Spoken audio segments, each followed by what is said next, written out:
I guess the last question I want to ask you is just around taking responsibility.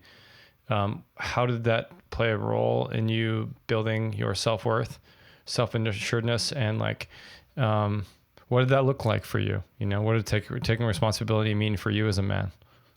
You can't control all of the actions that happen, but you can always control how you respond to them. And how you respond to them is a big part of the equation. I remember hearing a Jack Canfield quote, and it was a formula actually. It's E plus R equals O.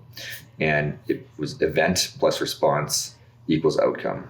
And you can't control the event, but you can control the response. And that's half of the equation, right? And so to me, it's like when I can release my ego, because my ego is wants to protect whatever idea I had of how things happen and whatever, but I'm more interested in the outcome, the end of the equation. I go, okay, how do I mold myself to make this work? And that's been a really big thing for accepting responsibility. When I realize that it's like there's magic in it and there's so much power in it.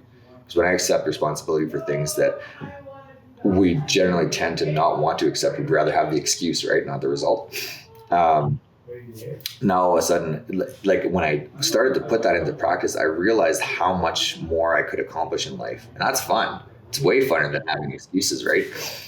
Yeah, that's fun. Yeah, and it gives you. I imagine it would just give you a deep sense of confidence, knowing instead of avoiding this thing that's over here looming, it's like I'm going to address it. I'm going to get into it, and I can change. I can take steps to change it. I find that even that process, once you get through the first hard part, gives me tremendous confidence, maybe more than anything else.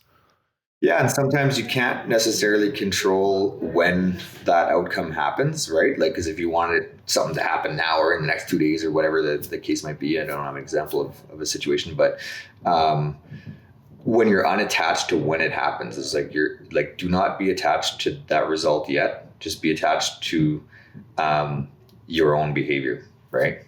To your own effort.